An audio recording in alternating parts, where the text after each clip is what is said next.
The iron gate of Folsom State Prison groaned open on the morning of March 14, 1883, and Rebecca Fairmont stood blinking in the California sunlight she had not seen unfiltered for 7 long years. She was 25 years old now, though she felt ancient in ways that had nothing to do with time. Her dress, the same one she had worn when they brought her here at 18, hung loose on her frame. The cotton had faded from deep blue to something between gray and the color of old bruises. Her auburn hair, once vibrant and wild, was pulled back in a severe braid that reached the middle of her back. She clutched a small bundle containing her few possessions: a hairbrush with missing bristles, a handkerchief her mother had embroidered before consumption took her, and $3 in coins that the state had paid her for 7 years of prison labor. What shocked her most was not the brightness of the sun or the fresh spring air that tasted of pine and possibility, but the man standing beside the stone pillar at the prison gate. He was tall, broad-shouldered, wearing a dusty brown Stetson that shadowed eyes the color of creek water in summer. His face was weathered but young, maybe 27 or 28, with a strong jaw covered in several days' worth of stubble. He wore denim trousers, worn boots, and a checkered shirt beneath a leather vest. A horse stood beside him, a beautiful sorrel mare with a white blaze down her face, and the animal stamped impatiently as if she too had been waiting. Rebecca stopped walking. Her legs, unaccustomed to moving in straight lines for any distance, trembled slightly. The guard behind her gave her a small push. "Keep moving, Fairmont. You are free to go." But she could not move, because she did not understand why this cowboy was here, looking at her with an expression that seemed to hold both determination and something softer, something she had not seen directed at her in 7 terrible years. He removed his hat, revealing hair the color of wheat fields in late summer, and took 3 steps toward her. "Rebecca Fairmont." His voice was deep, quiet, and held the trace of a Texas drawl that must have softened during years in California. She nodded, unable to speak. Her voice had grown small in prison. You learned quickly that talking back, talking too much, or talking at all often brought trouble. "My name is Quincy Foster," he said. "I have been waiting for you." She found her voice, though it emerged rough and uncertain. "I do not know you." "No, madam, you do not. But I know what happened to you. I know you did not murder Thomas Grayson." The name hit her like a fist to the stomach. She had not heard it spoken aloud in years. The guards had called her by her number. The other inmates had called her Red or Nothing or worse things. But no one had spoken the name of the man whose death had stolen 7 years of her life. "How?" The word came out as barely a whisper. Quincy glanced at the prison guard who still hovered nearby, then back to Rebecca. "Can we talk somewhere else? I have a lot to tell you, and I reckon you would rather not spend another minute looking at these walls." She nodded again. He offered his arm, a gesture so courtly and unexpected that she nearly laughed.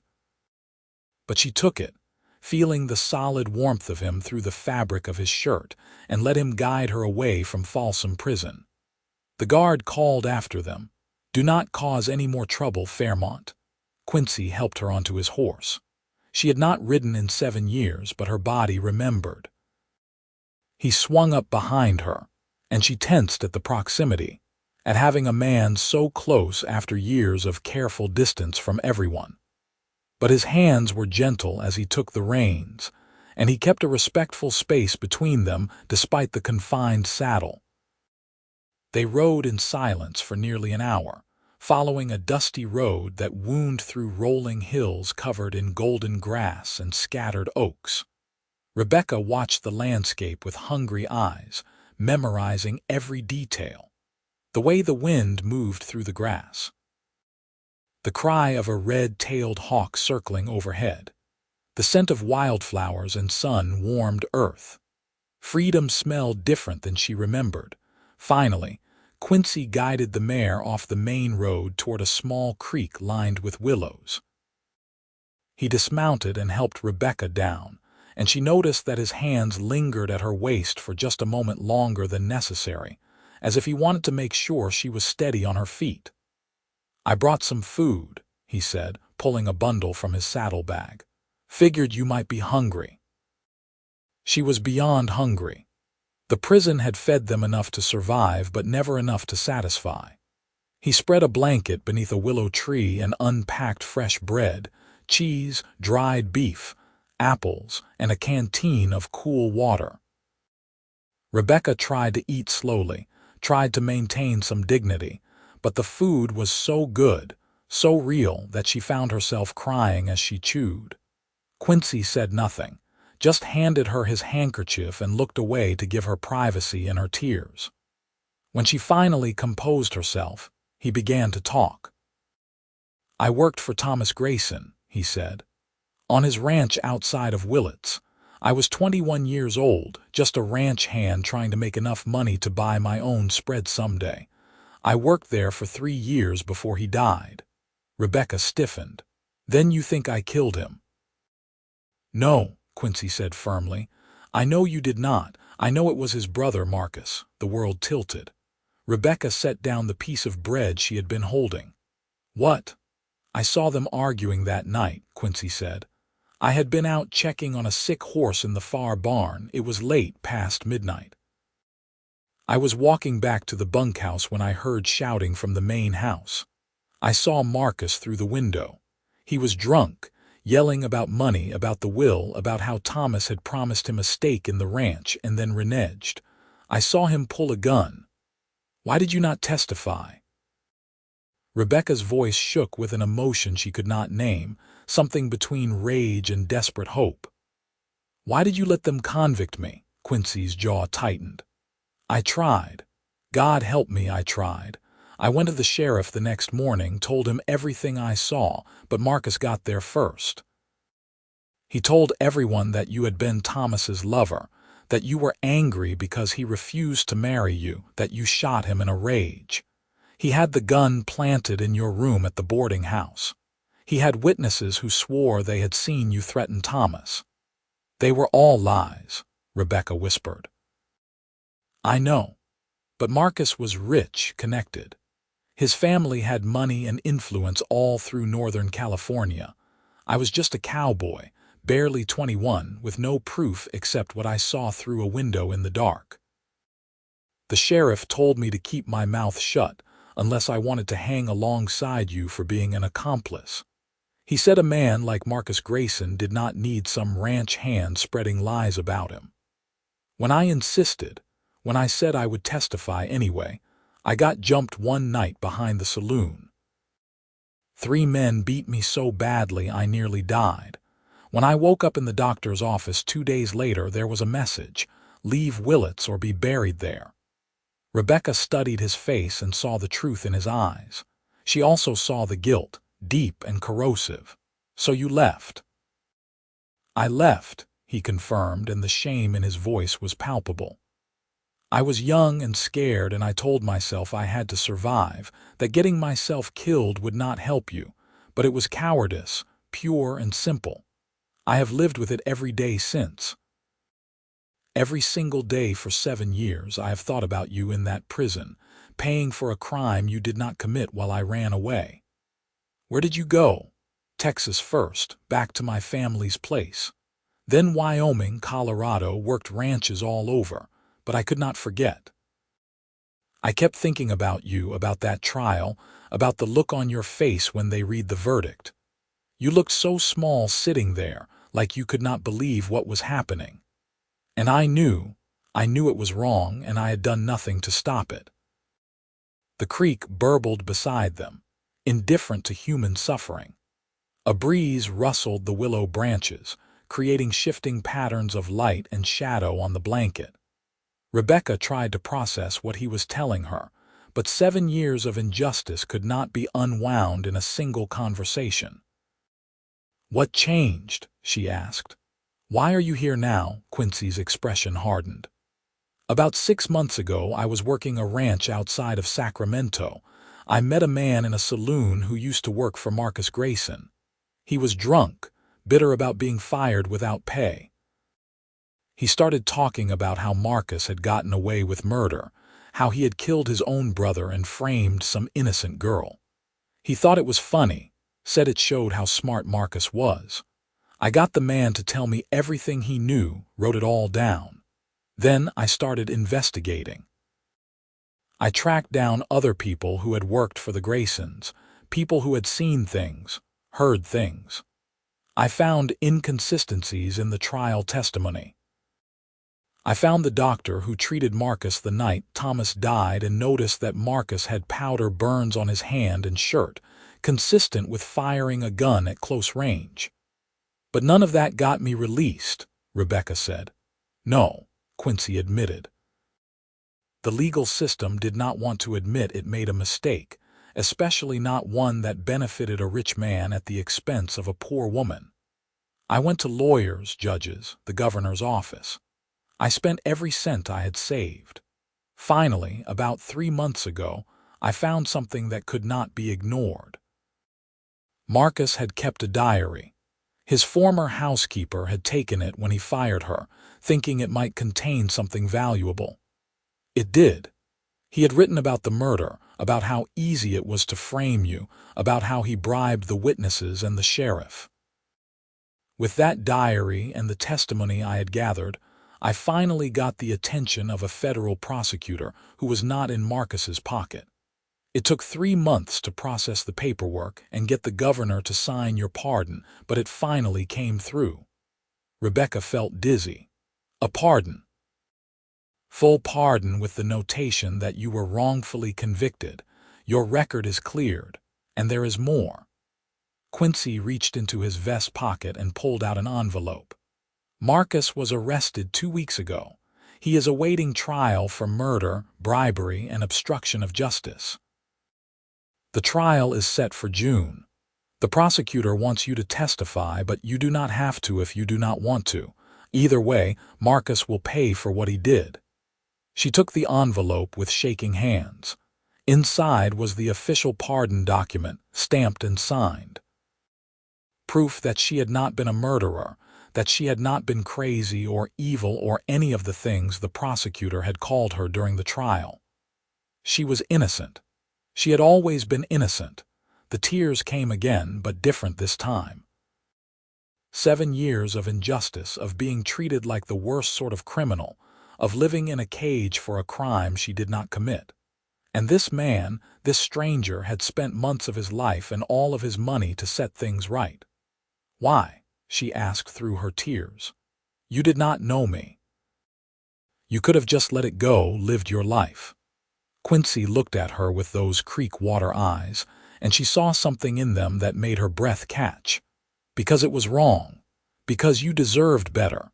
Because I have been haunted by my cowardice for 7 years, and I needed to make it right. And because... He paused, seeming to struggle with the words. Because from the moment I saw you at that trial, looking so brave and so broken all at once, I could not forget you. I know that sounds foolish. I know I am just a cowboy who failed you when you needed help most. But I had to try to fix what I helped break. Rebecca did not know what to say to that. In prison, she had learned to trust no one, to expect nothing, to protect the small, wounded core of herself from any more damage. But this man had done something extraordinary. He had believed in her innocence when the whole world had called her guilty. He had fought for her freedom when he had nothing to gain from it. Where is Marcus now? She asked. In the county jail in Sacramento. He cannot buy his way out this time. Too many people know what he did. And where am I supposed to go? I have nothing. No family, no money, no home. Quincy hesitated, then spoke carefully. I bought a small ranch. It is not much, just 40 acres outside of Willits with a decent house and a barn. I used the last of my savings for it. I thought maybe you would want to go home, back to familiar country. I know the town holds bad memories, but it is also where you grew up. I have a housekeeper, Mrs. Chen, who lives in the cottage on the property. Everything is proper and respectable. You could stay there, take time to figure out what you want to do next. No obligations. You would be safe and have a place to heal. The offer was too generous, too kind. Rebecca's first instinct was to refuse, to protect herself from depending on anyone. But the alternative was $3 in coins and no prospects in a world that had changed during her 7 years away. "I do not understand why you are doing this," she said quietly. "Because it is the right thing to do," Quincy replied. "And because I hope someday you might forgive me for not being brave enough 7 years ago." She looked at him, really looked at him. He had a good face, honest and weathered by hard work and sun. His hands were calloused, the hands of a man who knew labor. There was nothing soft about him except the way he looked at her, as if she were something precious that he was afraid might break. "I need time," she said. 7 years is a long time. I am not the same person I was." "I do not expect you to be," Quincy said. "Take all the time you need. I will be there when you are ready, if you ever are." They finished eating in silence, but it was a different kind of silence than before, less uncomfortable and more contemplative. When they finished, Quincy packed up the remains of their meal and helped Rebecca back onto the horse. This time, she did not tense quite as much when he settled behind her. The ride to Willits took most of the day. They stopped twice to rest the horse and let Rebecca stretch her legs. Each time, Quincy was courteous and patient, never pushing her to talk but answering when she asked questions. She learned that he had grown up in Texas on a small ranch, that his father had died when he was 16, and his mother had remarried a year later. He had headed west looking for opportunities, and had found work easily, because he was good with horses and cattle and did not mind hard labor. "What about you?" he asked during their second rest stop. "I know what happened at the trial, but I do not really know who you are." Rebecca sat on a fallen log and watched the shadows lengthen across the grass. "I grew up in Willits. My father was a blacksmith. He died when I was 14, kicked by a horse he was shoeing. My mother tried to keep the business going, but she got sick with consumption 2 years later. After she died, I had nothing. I worked at the boarding house, cleaning rooms and helping in the kitchen. That is how I met Thomas Grayson. He stayed there sometimes when he came to town on business." "Were you his lover, like Marcus claimed?" "No," Rebecca said firmly. "Thomas was kind to me, always polite and generous with tips. He was at least 20 years older than me and married, though his wife had died a year before I met him. He treated me like a daughter, honestly. He used to tell me I reminded him of his sister who died young. That is why Marcus's lies were so effective. People wanted to believe the worst, that I was a scheming woman trying to trap a rich man. It fit their prejudices better than the truth." Quincy nodded slowly. "What did you do to survive in prison?" "I worked in the laundry. I kept my head down. I learned not to show emotion because emotion was a weakness that could be exploited. I learned to be small and quiet and invisible." She looked down at her hands, which bore scars from prison work. "I learned that justice is a word people use to make themselves feel better about cruelty." "Not everyone is cruel," Quincy said softly. "No," Rebecca agreed, "but enough are that you have to be careful." As the sun began to set, they crested a hill and saw Willits spread out in the valley below. The town had grown in 7 years. There were more buildings, wider streets, new shops, but the basic layout was the same, and Rebecca felt her stomach tighten with anxiety. This was the place that had condemned her, the place where people had believed she was capable of murder. Quincy's ranch was about 3 miles outside of town, accessible by a dirt road that wound through oak groves and open meadows. As they approached, Rebecca saw a modest house with a covered porch, a large barn painted red, and several outbuildings. Smoke rose from the chimney of a smaller cottage set back from the main house. Chickens scratched in a yard enclosed by a neat fence, and she could see cattle grazing in the distant pastures. A Chinese woman in her 50s emerged from the cottage as they rode up. She had graying hair pulled back in a bun and wore a simple dress covered by an apron. Her face was kind but reserved, the expression of someone who had learned to be cautious in a world that was often hostile to Chinese immigrants. "Mrs. Chen," Quincy said as he dismounted. "This is Rebecca Fairmont. She will be staying in the main house." Mrs. Chen bowed slightly. "Welcome, Miss Fairmont. I have prepared the bedroom and made dinner. You must be tired." Rebecca slid down from the horse, her legs aching from the long ride. "Thank you. That is very kind." "Mrs. Chen has been keeping the house ready," Quincy explained. "I will stay in the bunkhouse with the ranch hands. Mrs. Chen will help you with anything you need." The arrangement was proper, respectable, exactly as he had promised. Rebecca felt some of her tension ease. She had been worried, despite his assurances, that there might be expectations she was not ready to meet. But Quincy seemed to understand that she needed space and safety above all else. Mrs. Chen led Rebecca into the house. The interior was clean and simply furnished, with a large main room that served as both kitchen and sitting area, 2 bedrooms, and a small washroom. Everything was neat and well maintained, with curtains on the windows and rag rugs on the wood floors. After 7 years of prison bareness, the simple comforts felt like extraordinary luxury. "The bedroom is here," Mrs. Chen said, opening a door to reveal a room with a real bed, covered in a colorful quilt, a dresser with a mirror, and a window that looked out over the pastures. "I will bring hot water so you can wash. Dinner will be ready in 1 hour." Left alone, Rebecca sat on the edge of the bed and tried to absorb the fact that this was real. She was free. She had a place to stay. The man who had framed her was facing justice. It felt too good to be true, as if she might wake up in her prison cell and find this had all been a dream, but the bed was solid beneath her. The evening light streaming through the window was golden and real, and when Mrs. Chen returned with a basin of hot water and clean towels, Rebecca washed away 7 years of prison grime and felt for the first time that she might actually survive what had been done to her. Dinner was a quiet affair. Quincy joined them, sitting across the table from Rebecca while Mrs. Chen served a simple meal of roasted chicken, potatoes, and fresh bread.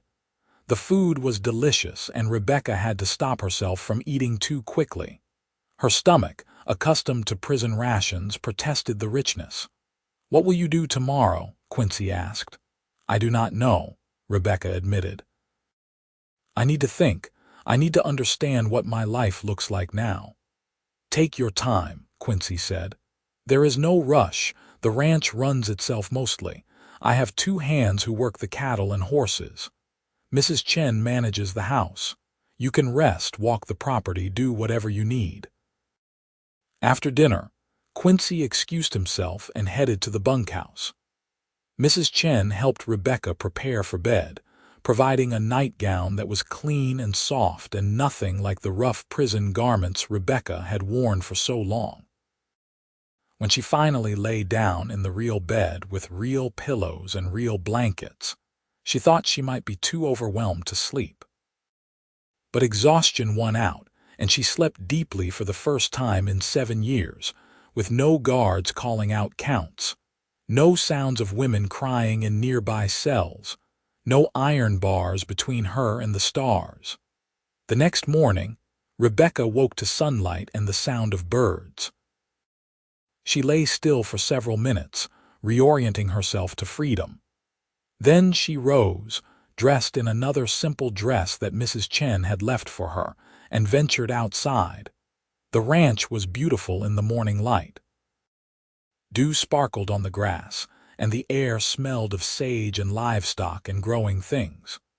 She walked slowly, exploring the property, letting her body remember what it meant to move without walls and fences constraining her. She found Quincy in the barn, feeding the horses. He looked up when she entered, and his face broke into a smile that transformed him from handsome to something more, something that made Rebecca's heart do a strange flutter. "Morning," he said. "Did you sleep well?"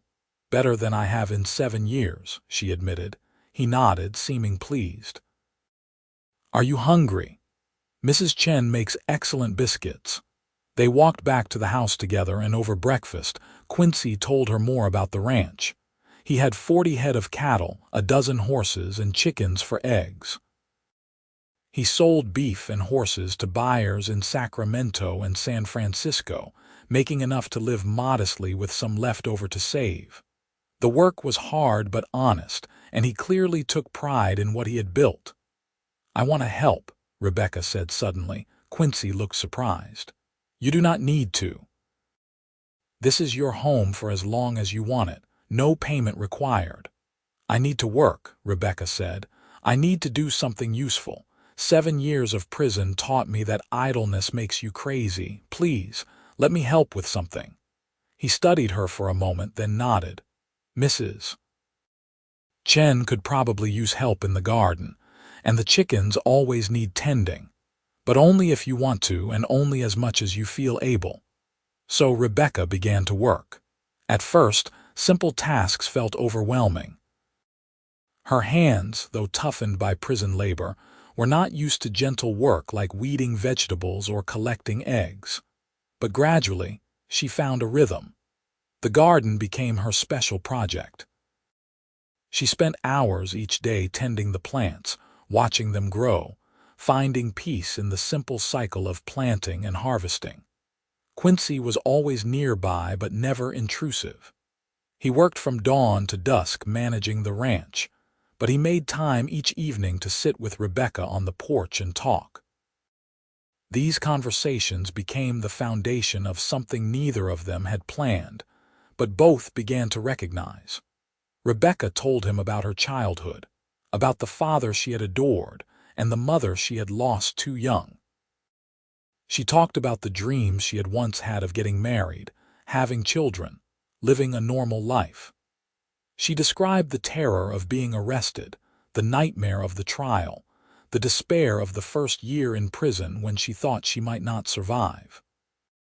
Quincy listened without judgment, without pity, just with steady attention that made Rebecca feel truly heard for the first time in years.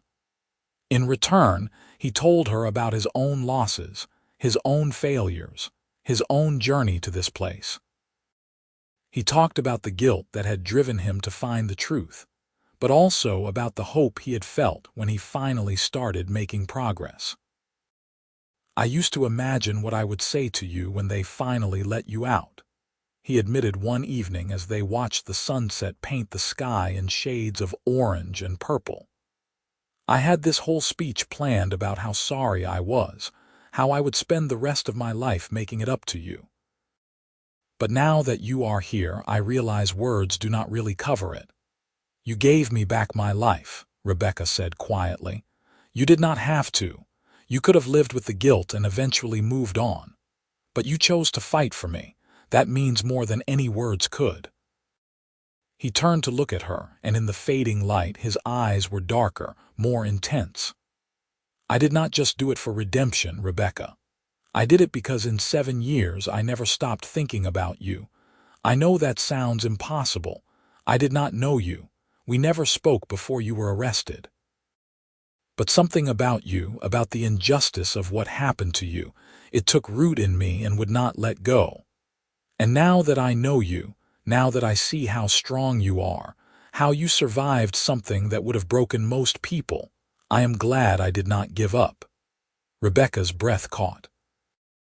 There was something in his voice, in the way he looked at her, that spoke of feelings deeper than gratitude or responsibility. She had been so focused on survival, on processing her freedom, that she had not let herself think about the fact that Quincy was an attractive man who had shown her more kindness than anyone in her life. She had not let herself feel anything beyond relief and tentative trust. But now, sitting beside him in the gentle evening air, she felt something stir in her chest, something warm and frightening and dangerously like hope. "I do not know how to do this," she said softly. "I do not know how to be a normal person anymore.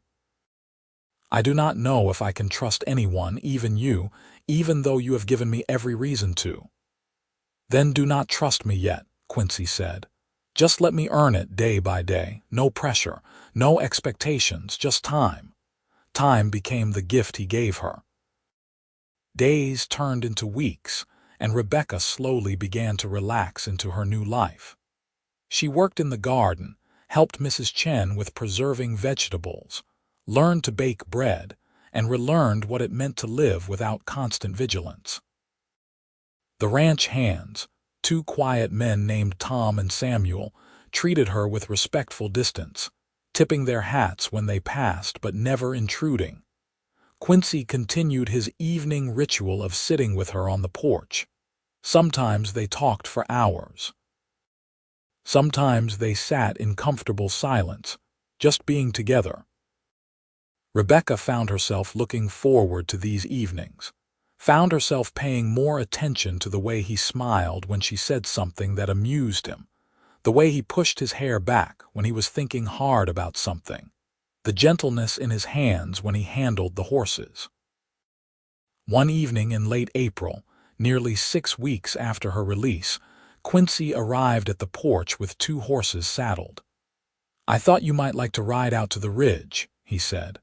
"The wildflowers are blooming and the view is spectacular." Rebecca had not ridden except for that first day coming to the ranch. The thought made her nervous, but she also felt a flicker of excitement. "All right," she said. He helped her mount the gentle mare he had brought for her, and they rode out together across the pastures. The evening was perfect, warm but not hot, with a light breeze carrying the scent of wildflowers. As they climbed toward the ridge, Rebecca saw what he meant.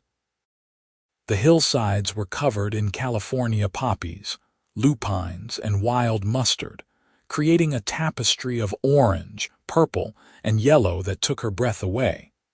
They dismounted at the top of the ridge and stood looking out over the valley. Willits was visible in the distance, small and harmless from this perspective. Beyond it, mountains rose in layers of blue and purple. "It is beautiful," Rebecca said. "It is," Quincy agreed, but when she glanced at him, he was looking at her, not the view. Her heart started beating faster. She had grown accustomed to his presence, to his kindness, but this felt different. This felt charged with possibility. "Rebecca," he said quietly, "I need to tell you something, and I want you to know there are no expectations attached, but I cannot keep pretending that I do not feel what I feel." She waited, her hands clenched at her sides. "I am falling in love with you," he said simply. "Maybe I started falling 7 years ago when I saw you at that trial. Maybe it happened during these past weeks getting to know you. I do not know. But I know that every morning I wake up hoping to see you, and every evening I count down the hours until we can sit together. I know that your smile, which you give so rarely, feels like a gift worth more than anything I own. I know that I want to spend my life making you happy, if you will let me." Rebecca felt tears sting her eyes. No one had ever spoken to her like this. No one had ever looked at her the way Quincy was looking at her now, as if she were everything he wanted in the world. "I am broken," she whispered. "Prison broke something in me. I have nightmares. I wake up sometimes thinking I am back in that cell. I do not know if I can be what you need." Quincy stepped closer, close enough that she could see the gold flecks in his eyes. "You are not broken. You are wounded, and that is different. Wounds heal. And I do not need you to be anything except who you are. I am not asking you to love me back right now. I am just asking you to let me keep trying to earn your trust, to show you that not everyone will hurt you. She wanted to believe him. She wanted to let herself feel the hope that was rising in her chest. But fear was stronger, the fear of being vulnerable, of depending on someone, of losing what little security she had managed to build. "I need more time," she said. "Take all the time you need," Quincy replied. "I will wait. I have waited 7 years already. I can wait longer." They rode back to the ranch as the sun set, and something had shifted between them. Rebecca could not deny her feelings anymore, could not pretend that she did not look for Quincy constantly, that her heart did not lift when she heard his voice, that she did not lie awake at night thinking about what it might be like to let herself love him. In early May, a letter arrived from the prosecutor in Sacramento. Marcus Grayson's trial was set for June 15, and they wanted Rebecca to testify. The prosecutor believed her testimony, combined with the evidence Quincy had gathered, would ensure a conviction. Rebecca held the letter with shaking hands. The thought of facing Marcus, of reliving that terrible time, made her feel sick. But it also felt necessary, like the final step in reclaiming what had been stolen from her. "I will go with you," Quincy said when she showed him the letter. "You do not have to face him alone. You have already done so much," Rebecca said. "And I will keep doing it for as long as you need me to," he replied firmly. They left for Sacramento the second week of June, taking the train from Willits. Rebecca had not been on a train since they transported her to prison 7 years ago, and the experience brought back terrible memories. But Quincy stayed beside her, steady and calm, and gradually her panic subsided. The trial was held in a large courthouse in downtown Sacramento. Rebecca was terrified walking into the building, but when she saw Marcus Grayson sitting at the defendant's table, looking older and harder than she remembered, rage replaced her fear. This man had stolen 7 years of her life. He had let her rot in prison while he lived free. He deserved every ounce of justice the law could deliver. The prosecutor was a sharp-eyed woman named Helen Carter, one of the few female attorneys in California. She met with Rebecca before the trial and coached her on what to expect. "Marcus's defense attorney will try to discredit you," Helen warned. "He will bring up your conviction, suggest you are bitter and lying for revenge. But we have the diary, the witness testimony, the physical evidence. Tell the truth calmly and clearly, and we will win." When Rebecca took the stand, she felt the eyes of everyone in the courtroom on her. But she focused on Helen's encouraging nod and on Quincy, who sat in the front row watching her with complete faith in his eyes. She told her story. She described working at the boarding house, her innocent friendship with Thomas Grayson, the horror of being arrested and accused of his murder. She explained how she had no motive, no means, and no opportunity, but that the evidence had been manufactured against her. She spoke about the 7 years in prison, the injustice of it, the pain of knowing the real killer walked free. Marcus's attorney tried to rattle her, suggesting she had been Thomas's mistress, that she was lying to get revenge against Marcus for testifying against her. But Rebecca remained calm, answering each accusation with quiet dignity. Then Quincy testified. He described what he had seen the night of the murder, the argument between the brothers, Marcus drawing his gun. He explained why he had not testified originally, the threats against his life, his years of guilt, and his determination to finally make things right. He presented the diary, the witness statements, the evidence that proved Marcus had killed his brother and framed Rebecca. The trial lasted 3 days. The jury deliberated for 4 hours before returning with a verdict, guilty on all counts. Marcus Grayson was sentenced to life in prison without the possibility of parole. Rebecca sat in the courtroom and watched them lead him away in chains, and she felt something inside her finally release. It was over. Justice, delayed by 7 years, had finally been served. She was not a murderer. She had never been a murderer. And the man who had destroyed her life would spend the rest of his in prison. Outside the courthouse, Helen Carter shook their hands and congratulated them. "You should be proud," she told Rebecca. "You survived an impossible situation and came out the other side. Not everyone could do that." Quincy took Rebecca to a nice hotel that night, booking separate rooms but insisting on celebrating their victory with a proper dinner. They ate steak and vegetables and fresh bread in the hotel dining room, and Rebecca drank a glass of wine that went straight to her head after 7 years of nothing stronger than water. "How do you feel?" Quincy asked as they finished their meal. "Free," Rebecca said, and realized it was true. For the first time since her release, she felt the full weight of her freedom. Marcus was in prison, her name was cleared. She could go anywhere, do anything. The world was open to her again. "What do you want to do now?" Quincy asked carefully. Rebecca looked at him across the table, this man who had fought for her, believed in her, and waited patiently for her to heal. She thought about the ranch, the garden she had been tending, the evenings on the porch, the way her heart felt lighter when he was near. "I want to go home," she said. Something flared in Quincy's eyes, hope and joy and something deeper. "Home to the ranch, yes," Rebecca said, "if that is all right with you, if the offer is still open." "The offer will always be open," Quincy said softly, "for as long as you want it." They took the train back to Willits the next day. The journey felt different this time, lighter somehow, as if the weight of the past had finally begun to lift. When they arrived back at the ranch, Mrs. Chen greeted them with one of her rare smiles and a special dinner to celebrate the trial's outcome. That evening, Rebecca and Quincy sat on the porch as usual, but the silence between them was different, charged with unspoken feelings. Finally, Rebecca turned to him. "Do you remember what you said on the ridge, about falling in love with me?" Quincy's expression grew very still, very focused. "I remember." "I have been thinking about it," Rebecca said. "About you, about us, about what it might mean to let myself feel something again."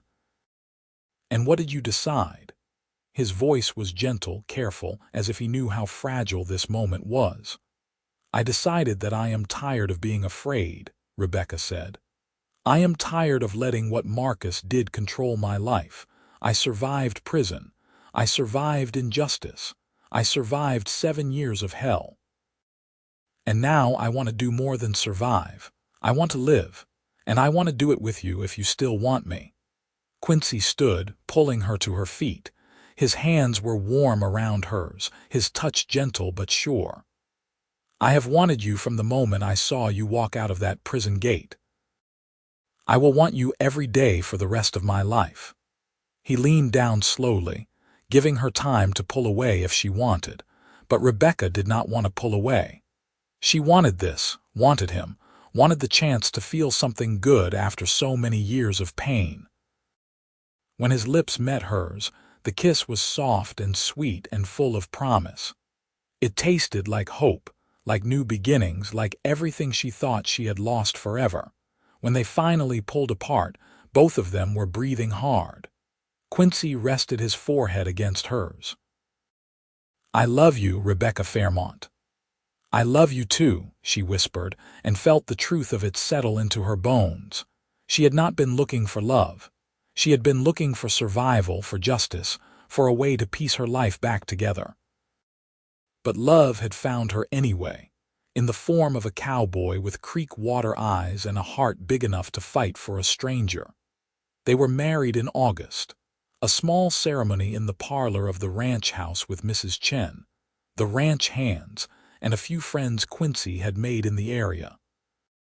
Rebecca wore a simple white dress that Mrs. Chen had helped her sew, and Quincy wore his best suit, looking both nervous and happier than she had ever seen him. The justice of the peace from Willits performed the ceremony, and when he pronounced them husband and wife, Quincy kissed her with such tenderness that Rebecca felt tears slip down her cheeks. That night, in the bedroom they would now share, Quincy held her close and whispered promises against her hair. He promised to love her, to protect her, to help her heal from all that she had endured. Rebecca, in turn, promised to let him, to trust him, to build a life with him that honored both their pasts and their future. Their first months of marriage were not without challenges. Rebecca still had nightmares sometimes, waking up gasping and disoriented, convinced she was back in her cell. But Quincy was always there, pulling her close, reminding her where she was, that she was safe, that she was loved. Gradually, the nightmares came less frequently. She also struggled with going into Willits. The town held too many bad memories, too many people who had believed the worst about her. But Quincy was patient, accompanying her on her first few trips, standing beside her when people stared or whispered. And slowly, as word spread about Marcus's conviction and Rebecca's exoneration, attitudes began to shift. Some people apologized. Others simply started treating her with the respect she had always deserved. The ranch prospered under their joint management. Quincy handled the cattle and horses, while Rebecca managed the garden, the chickens, and the household finances. She discovered she had a good head for numbers, and under her careful management, they began to save money more efficiently. They talked about expanding the herd, buying more land, building a legacy. In the spring of 1884, Rebecca discovered she was pregnant. The news filled her with equal parts joy and terror. She had wanted children once before prison, but she had thought that dream was dead. Now it was real, and she was afraid of everything that could go wrong. Quincy was thrilled but also concerned, seeing her fear. "We will figure it out together," he promised. "You will be a wonderful mother." "How can you know that?" Rebecca asked. "I do not know how to be a mother. I barely remember my own mother." "You know how to love," Quincy said simply. "That is the most important part, Mrs. Chen became an invaluable resource during the pregnancy, sharing wisdom from her own experiences raising children in China before coming to America. She made special teas for Rebecca's morning sickness, taught her exercises to ease her back pain, and sat with her during the long afternoons when Quincy was working, and Rebecca felt overwhelmed by the enormity of impending motherhood. The baby arrived in December, during the first winter storm of the season. The labor was long and difficult, attended by a midwife from Willits and Mrs. Chen. Quincy paced outside the bedroom for hours, looking more terrified than Rebecca had ever seen him. But when the baby finally arrived, a healthy boy with a strong cry and a head full of dark hair, Quincy wept with relief and joy. They named him William Thomas Foster, after Quincy's father and the man whose murder had brought them together in such a twisted way. Rebecca held her son and marveled at the fact that something so perfect could come from so much pain. This child represented everything she had thought she lost: hope, future, the chance to build something good. Quincy was a devoted father from the start. He would spend hours holding William, talking to him, singing old cowboy songs in his soft Texas drawl. Rebecca would watch them together and feel her heart expand with a love so big it almost hurt. Life settled into a rhythm. The ranch continued to grow. They bought an additional 40 acres and increased their herd. Quincy hired another ranch hand, a young man fresh from Colorado who was eager to learn the trade. Rebecca's garden flourished, and she began selling her surplus vegetables in town, earning a reputation for the quality of her produce. In the spring of 1886, their daughter was born, a tiny girl with auburn hair like Rebecca's and her father's creek water eyes. They named her Sarah after Quincy's mother. William, now a rambunctious toddler, was fascinated by his baby sister, always wanting to help care for her. As the years passed, Rebecca found that the weight of her past grew lighter. She would never forget the 7 years in prison, the injustice of what had been done to her. But those years no longer defined her entire existence. She was more than what had happened to her. She was a wife, a mother, a rancher, a survivor who had built a good life from the ashes of tragedy. Marcus Grayson died in prison in 1889, 4 years into his sentence. Rebecca felt nothing when she heard the news, not satisfaction or grief or vindication. He had taken enough from her. She would not give him any more space in her thoughts. One evening in the summer of 1890, Rebecca and Quincy sat on their porch watching William and Sarah play in the yard. William was 6 now, already showing signs of his father's way with animals. Sarah was 4, clever and talkative and full of questions about everything. "You ever think about how different things could have been?" Rebecca asked. Quincy considered the question. "Sometimes. If Marcus had not killed Thomas, if you had not been arrested, we might never have met. But I cannot bring myself to wish away what happened, because then I would not have this. I would not have you or our children or this life we have built. I used to think my life was over when they sent me to prison," Rebecca said. "I thought I would die there, forgotten and alone. I could not have imagined this, any of this." "You survived because you are stronger than you knew," Quincy said. "And I am grateful every day that I got the chance to know you, to love you, to build this life with you." Rebecca leaned against him, feeling the solid warmth of his presence. They had been through so much together, overcome obstacles that would have destroyed lesser people. But they had emerged stronger, their love forged in the fires of injustice and hardship and ultimate triumph. In 1892, they expanded the ranch again, buying a neighboring property when the owner decided to retire. They now had over 200 acres, a substantial herd, and a growing reputation as one of the most successful ranches in the area. They hired more workers, including several families who lived in cottages on the property.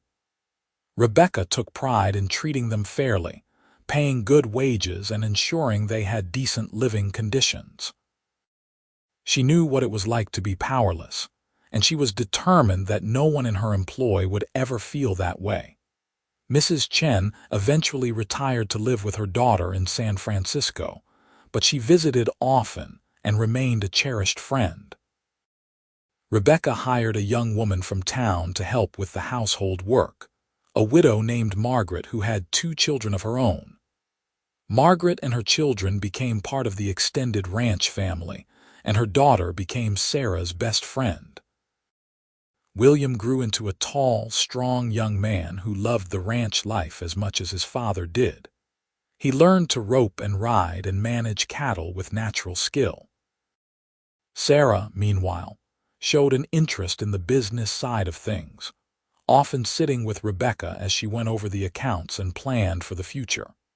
In the spring of 1895, Quincy and Rebecca celebrated their 10th wedding anniversary. They threw a party at the ranch, inviting friends from all over the county. As Rebecca looked around at the gathering, at the life they had built, the children they had raised, the community they had become part of, she felt overwhelming gratitude. That night, after everyone had gone home and the children were asleep, she and Quincy walked out to the ridge where he had first told her he loved her. The wildflowers were blooming again, just as they had been that evening so many years ago. 12 years, Rebecca said. 12 years since I walked out of that prison and found you waiting. Best decision I ever made, Quincy said, pulling her close. Standing at that gate waiting for you. Why did you do it? Rebecca asked, even though she knew the answer, had heard it many times. Why were you there that day? Because I knew you would need someone, Quincy said simply. I knew you would walk out of that place with nothing and no one. I knew you would be afraid and lost. And I wanted to be the one to tell you that you were not alone, that someone believed in you, that you had a future worth fighting for. "You gave me everything," Rebecca whispered. "No," Quincy corrected gently. "You gave yourself everything. You had the courage to survive. You had the strength to heal. You had the faith to love again. All I did was stand beside you while you did it." They kissed under the stars, two people who had found each other in the most unlikely circumstances and built something beautiful from shared pain and mutual faith. The past would always be part of their story, but it did not own them anymore. They had taken the broken pieces and created something whole, something strong, something that would last. In the years that followed, the ranch continued to thrive. William eventually took over most of the day-to-day operations, allowing Quincy and Rebecca to spend more time traveling and enjoying their grandchildren when they came. Sarah married a lawyer from Sacramento and divided her time between the city and the ranch, bringing her children to visit every summer. Quincy and Rebecca grew old together, their love deepening with each passing year. They had weathered storms both literal and metaphorical. They had faced down injustice, overcome trauma, and built a legacy that would outlast them both. On a warm evening in June of 1920, 37 years after Rebecca walked out of Folsom Prison and found Quincy waiting at the gate, they sat together on the porch of the ranch house. They were both in their 60s now, their hair gray, their faces lined by time and weather and laughter. But when Quincy looked at Rebecca, he still saw the woman he had fallen in love with all those years ago, brave and beautiful and worth every moment of the fight. "You have any regrets?" Rebecca asked, a question she had asked him many times over the years, and Quincy gave her the answer he always gave, the one that was always true. Not a single one. They held hands and watched the sunset paint the sky in shades of gold and crimson. Two souls who had found each other against impossible odds and refused to let go. The cowboy who had stood at the prison gate and the woman he had waited for. Their love story written across the landscape of California in decades of devotion, resilience, and unwavering faith in each other. The ranch would pass to their children and grandchildren, a legacy built on love and hard work and the fundamental belief that justice, however delayed, was worth fighting for. Rebecca's garden still flourished, now tended by her granddaughters who had learned from her the healing power of growing things. Quincy's horses still grazed in the pastures, bred from the mare he had ridden that first day when he went to bring Rebecca home. In the end, their story was not really about the 7 years Rebecca lost or the crime that was committed against her. It was about what came after, the healing, the building, the loving, the living. It was about two people who found each other in the darkest circumstances and chose to create light together. It was about a cowboy who stood at a gate and a woman who walked through it into freedom. It was about 7 years stolen and 40 years reclaimed. It was about justice served and love earned and a life built from the ground up, stone by stone, day by day, until it became something so solid and true that nothing could shake it. It was, in the end, about redemption and second chances, and the extraordinary power of loving someone not despite their wounds, but because of their strength in surviving them. It was about recognizing that everyone carries scars, and that the most beautiful thing two people can do is help each other heal. As the stars began to appear in the darkening sky, Quincy and Rebecca went inside together, still holding hands, still walking side by side the way they had for nearly 4 decades. Their children and grandchildren would carry on their legacy.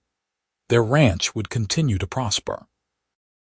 Their story would be told to future generations as a testament to the power of love and faith and sheer stubborn determination. But in that moment, all that mattered was this: they had found each other. They had loved each other. They had built a life together that honored both their pain and their joy. And that, more than anything else, was the happiest ending either of them could have imagined. The woman who had been locked away for 7 years and the cowboy who had been standing at the gate when they released her had created something that would last forever. A love story written across the wild California landscape, in seasons of planting and harvest, in children and grandchildren, in sunrises and sunsets witnessed together, in quiet moments on the porch and grand adventures across the ranch lands. They had taken the worst that life could offer and transformed it into the best, proving that even the darkest injustice could not destroy the human capacity for hope, for healing, for love. And in doing so, they had written their names across history, not as victim and rescuer, but as partners, equals, two halves of a whole that was stronger than anything that tried to break them. The ranch house lights glowed warm against the night, a beacon of home and safety and enduring love. Inside, Quincy and Rebecca prepared for bed, their movements synchronized by decades of partnership. They talked quietly about the day, made plans for tomorrow, laughed at some small joke that only they understood. And when they finally lay down together in the bed they had shared for so many years, wrapped in each other's arms the way they had been every night since their wedding, they fell asleep knowing that whatever tomorrow brought, they would face it together, the way they had faced everything since that day at the prison gate when their real lives had begun. Their love had started in tragedy but bloomed into triumph. It had been tested by trauma but had emerged stronger. It had been built on a foundation of justice and truth, and the unwavering belief that everyone deserved a second chance, a new beginning, a chance to write a different ending to their story. And what an ending they had written together, one full of love and children and prosperity and peace, one that transformed pain into purpose and suffering into strength, one that proved beyond any doubt that the human heart, when given the chance, can heal from almost anything and love with a depth that transcends all the darkness that came before. The Wild West sun would rise again tomorrow on the ranch that Quincy and Rebecca had built together, on the legacy they had created, on the love story that had started with a cowboy standing at a prison gate and had grown into something vast and beautiful and enduring, something that would outlast them both and stand as a testament to the extraordinary power of believing in someone, fighting for them, and loving them with everything you have, for all the days of your life.